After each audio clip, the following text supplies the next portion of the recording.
साथियों, एक बार पुनः स्वागत है आपका हमारे YouTube चैनल पर। साथियों, आज की इस वीडियो में हम बात करेंगे कक्षा 5 विषय हिंदी के चैप्टर संख्या 8 वे दिन भी क्या दिन थे पाठ्य पुस्तक में जो प्रश्न है उनका आज की इस वीडियो में हम कंप्लीट सॉल्यूशन करने वाले हैं। समय को ज़्यादा व्यर्थ न करते हुए चलिए शुरू करते हैं। पहला प्रश्न है, कुम्मी के हाथ जो किताब आई थी वह कब छपी होगी? तो आंसर लिखेंगे, कुम्मी के हाथ जो किताब आई थी वह सदियों पहले छपी होगी। अगला प्रश्न है रोहित ने कहा था कितनी पुस्तकें बेकार जाती होगी, एक बार पढ़ी और फिर बेकार हो गई, क्या सचमुच ऐसा होता है? आंसर लिखेंगे, नहीं, सचमुच में ऐसा नहीं होता। वे ही पुस्तकें बर्बाद होती हैं जिन्हें लोग पढ़कर फेंक देते हैं या कबाड़ी वाले से बेच देते हैं। बहुत सी पुस्तकें ऐसी हैं जो बार बार प्रयोग की जाती हैं, इसलिए तो पुस्तकालय बने हैं। कुछ लोग घरों में भी सालों पुस्तकों को संभाल कर रखते हैं। अगला प्रश्न है, कागज़ के पन्नों की किताब और टेलीविज़न के पर्दे पर चलने वाली किताब, तुम इनमें से किसको पसंद करोगे? आंसर लिखेंगे, हम इन दोनों में से कागज़ के पन्नों की किताब को ही पसंद करेंगे, क्योंकि कागज़ के पन्नों की किताब को आसानी से कहीं पर भी ले जाया जा सकता है और हम इन्हें कभी भी किसी भी समय पढ़ सकते हैं। इसके लिए बिजली पर भी निर्भर रहने की आवश्यकता नहीं होती है। अगला प्रश्न है, तुम कागज़ पर छपी किताबों से पढ़ते हो, पता करो कि कागज़ से पहले की छपाई किस चीज़ पर हुआ करती थी। तो आंसर लिखेंगे, कागज़ से पहले छपाई स्तंभ, पेड़ों, छाल, भोजपत्र, लकड़ी और धातु के बने पत्रों पर हुआ करती थी। अगला प्रश्न है, तुम मशीन की मदद से पढ़ना चाहोगे या अध्यापक की मदद से? दोनों के पढ़ाने में किस किस तरह की सरलता और कठिनाइयाँ हैं? आंसर लिखेंगे, हम अध्यापक की मदद से पढ़ना पसंद चाहेंगे, क्योंकि अध्यापक समस्या होने पर उसी समय हल अलग अलग तरीके से बता देते हैं। यदि हम एक बार में कोई बात नहीं समझ पाते तो अध्यापक हमें दोबारा समझाते हैं। मशीन हमारी समस्याओं को पूरी तरह नहीं समझ पाएगी। अध्यापक के होने से अनुशासन बना रहता है, जबकि मशीन से कोई डर नहीं लगता। मशीन को हम आवश्यकता अनुसार नियंत्रित कर सकते हैं, जबकि हम अध्यापक के नियंत्रण में रहते हैं। वे दिन भी क्या दिन थे? प्रश्न है, बीते दिनों की प्रशंसा में कहीं जाने की वाली यह बात तुमने कभी किसी से सुनी है? अपने बीते हुए दिनों के बारे में सोचो और बताओ कि उनमें से किस समय के बारे में तुम वे भी क्या दिन थे कहना चाहोगे। तो आंसर लिखेंगे, जब हम स्कूल में दाखिल नहीं थे तो सारा दिन खेलते रहते थे और इधर उधर गांव में घूमते थे।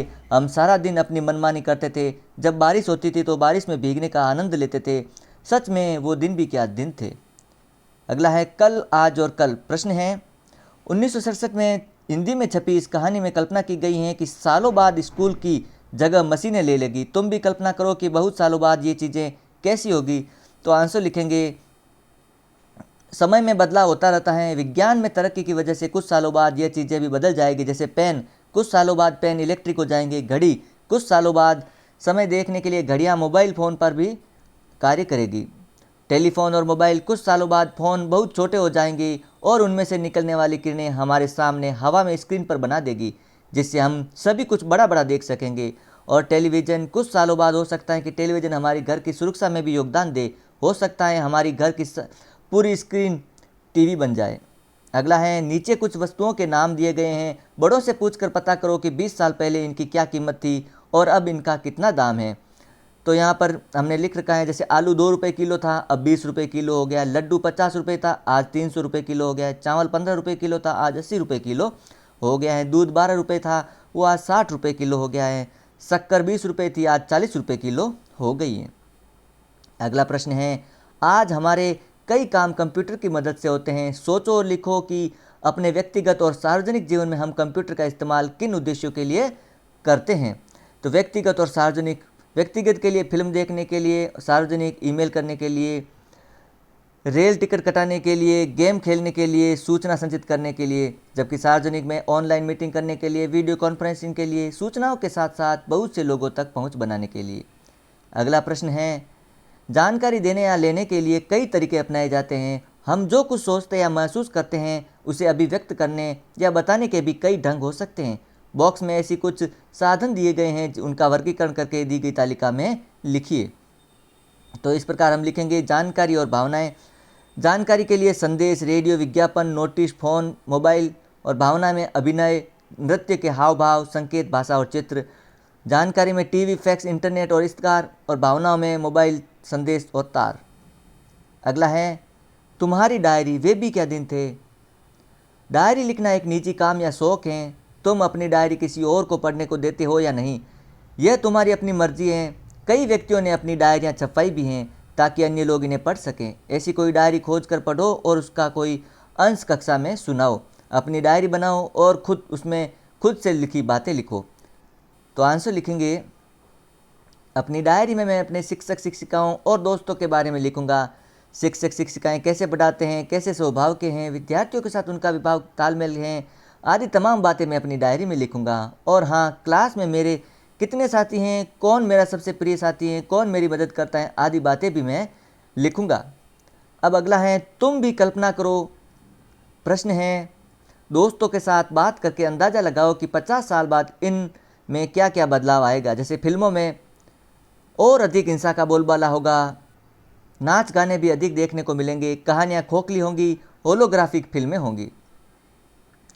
गांव के हालात में 50 साल बाद गांव आधुनिक हो जाएंगे, किसान अच्छी तकनीक से अपनी खेती करेंगे, उनका जीवन बेहतर होगा, उनको शहर जाने की आवश्यकता नहीं होगी। तुम्हारी परिचित किसी नदी में, तो नदी में कूड़ा कचरा हो सकता है, आसपास गगनचुंबी इमारतें बन जाएगी। यह भी हो सकता है कि लोग जागरूक हो जाएं और नदियों की देखभाल करें, साफ सफाई का रखें।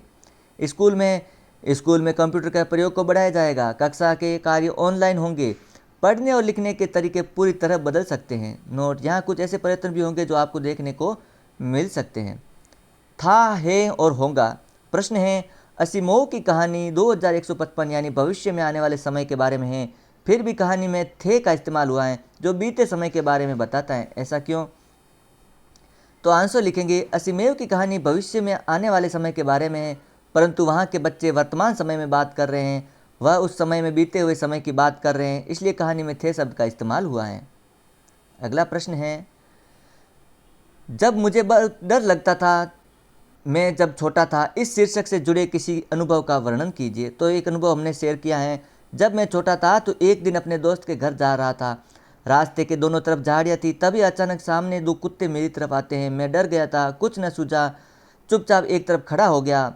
वो जितने पास आते गए उतना डर बढ़ता गया। अब मैं चीखने ही वाला था, तभी पीछे एक आदमी को आते देखा, तब जान में जान आई। मैं खड़ा रहा, कुत्ते चुपचाप मेरे पास से निकल गए। उस दिन मैं बहुत डर गया था। अगला है, तुम्हें मैं शीर्षक एक अनुच्छेद लिखना है। अपने स्वभाव, अच्छाइयों, कमियों, पसंद नापसंद के बारे में सोचो और लिखो, या किसी मैच का आंखों देखा हाल ऐसे लिखो मानो वह तुम्हारी आंखों के सामने ही हो रहा हो। तो आंसर लिखेंगे, एक मैंने वृत्तांत लिखा है, मेरा नाम मीरा है, मैं 3 भाई बहनों में सबसे छोटी हूँ। मुझे सबसे बात करना अच्छा लगता है, मुझे गुड़ियों से खेलना बहुत पसंद है। मैं सुबह अपने दादाजी के साथ उठती हूँ, उनके साथ घूमने जाती हूँ। मुझे ज़्यादा देर तक पढ़ना नहीं लगता। आपको पता है, मैं किसान बनना चाहती हूँ, फूलों की तरह खेती करना चाहती हूँ। अगला प्रश्न है, अगली छुट्टियों में तुम्हें नानी के पास जाना है, वहाँ तुम क्या करोगे, कैसे वक्त बिताओगे, इस पर एक छोटा अनुच्छेद लिखिए। तो इस प्रकार हमने एक अनुच्छेद लिखा है, अगली छुट्टियों में मैं नानी जी के घर जाऊंगा, शिमला जाऊंगा, वहाँ का मौसम बहुत अच्छा होगा। सुबह मैं नाना जी के साथ घूमने जाऊंगा, खाना खाने के बाद दीदी के साथ खेला करूंगा। दिन में हम टीवी देखा करेंगे, शाम तक अपना होमवर्क पूरा किया करूंगा, शाम को बाजार घूमने जाया करूंगा।